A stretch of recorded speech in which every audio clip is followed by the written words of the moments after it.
НТВ-ийн мэдээ НТВ телевизийн 2 дугаар студиэс үзэгч тавхан шууд хурж байна. За 57 настай тогтох 14 настай зээгийнхээ хамт Говьалтай аймгаас Улаанбаатар хотыг зорин ирж усан цэлэлтээр хичээллэж байна. Тогтох 2 нурууны суултаа эмчлэх зорилгоор усан цэлэлтээр хичээллэж байгаа бол зээ аз жаргал нь усан цэлд сурахаар зорж байна.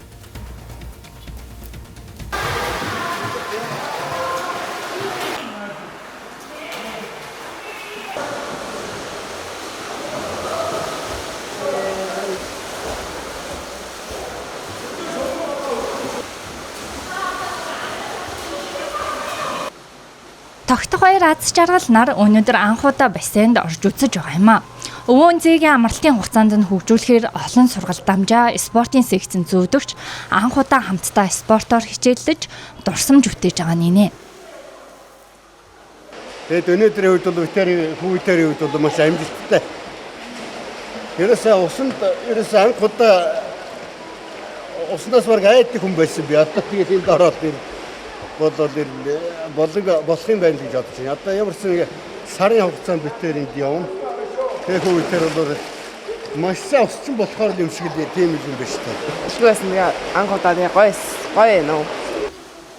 Говьалтай аймаг Улаанбаатар хотоос 1000 орчим километрийн алсад байдаг. Тэгэхээр өвөөхүү хоёр хэр холоос зорж усан сэлдээр хичээлдэж байгааг эндээс харж болно. Говьд өсөж торинсон учраас аз жаргал хүү их хэмжээний усанд орж үзээгүй. Харин өвөө нь анхудаа өнөөдөр сэлж үзсэн юм а. Усан бассейнд орохыг өвөөтэй ярилж байгаа шийдсэн. Анх орж ирсэн сэтгэл өндөр байна. Их гоё байна. Сэлж байгаагүй анхудаа үзсэн. Жон хэцүү байд. Энэ ус руу ороход бас хөглөлөө л дээ. Анхудаа орж байгаа юм чи одоо тэр шатаар буугаад орохны урдшаа ингэж нэг шатны барил дээр сарч урдураа ингэ тонгоос боох нэг ихнэн багш нөө араараа эргэж буудсан шиг ухарч буудсан шиг байл тэгж. Тэгэд нэг шат руу ороод ингэ доош шатаар буугаад доош нэг ус руу хөлөөд ирсэн чинь усны язаар мэдрэгддэг үү? Тэгсэн чинь яхаа доошлоод чинь нэг хэдэн баг 1 см гэртээ би хөлөө өргөөл зогсоод байсан юм байна л та. Тэгээ ороод нэг хэсэг яваад тэр дадлаг хийгээд бас их гоё болж байна. Сүүлдээ ер нь амархан сурчмаар юм шиг тийм болж. Манай хүү бол ер нь хурдан сурмаар юм байна. Баянзүрх дүүргийн усан спорт сургалтын төв өглөө 7 цагаас орой 20 цаг 30 минут хүртэл анхан ганцаарчилсан эмчилгээ дунд шат гэсэн ангиллаар хичээлдэг. Өдөрт дунджаар 300 орчим хүүхэд насанд хүрэгчид усан сэлэлтийн спортоор хичээлдэг.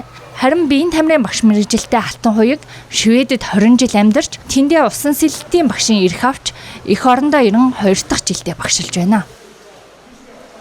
За манай усан бассейны сургалтанд бол гол төлөв настай хүмүүс бол эмчийн заалттай, нурууны суулттай, за ямар ч байсан нэг үе мөчмий жоо асуудалтай хүмүүс их хандаж анхан шатны сургалт авдаг юм аа. Сая бол өнөөдөр орж ирсэн ачгүйтэйг оржсон одоо настай хүнд бол бид нар анхан шатны сургалтын амьсгалах насглаас ихтэй усан дотор амьсгаагаа төржих, за хөдий хөдөлгөөн, усан дээр хөвг тасглаа зааж өгсөн. Усан сэлэлтээр хичээлэх хүмүүсийн тоо сүүлийн жилүүдэд нэмэгдэжээ. Тэр дундаа ахмадууд суур өвчнөө эдгэхийг зорддог бол хүүхдүүд усан сэлэлтээр хичээлснээр дэлгэцийн хамаарлаас салдаг байна. За одоо зуны цаг болж байна. Одоо манай Монголд бол зуны цагт бол жилдээ бол 100 гаруй хүн зөвхөн зуны цагт бол усанд эндэж осолддог. Тэгэхээр бол усан цэлд сурснаар эрүүл мэндийг бэхжүүлэхээс гадна одоо өөрийнхөө хүний амь насыг аврах нь яг уу өөрийнхөө амь насыг бол гол ус таарлцсан үед ус руу халтраад унлаа гэхэд өөрийгөө авраад гарах чадвартай болох учраас хүн бүхэн усан цэлд сураарай.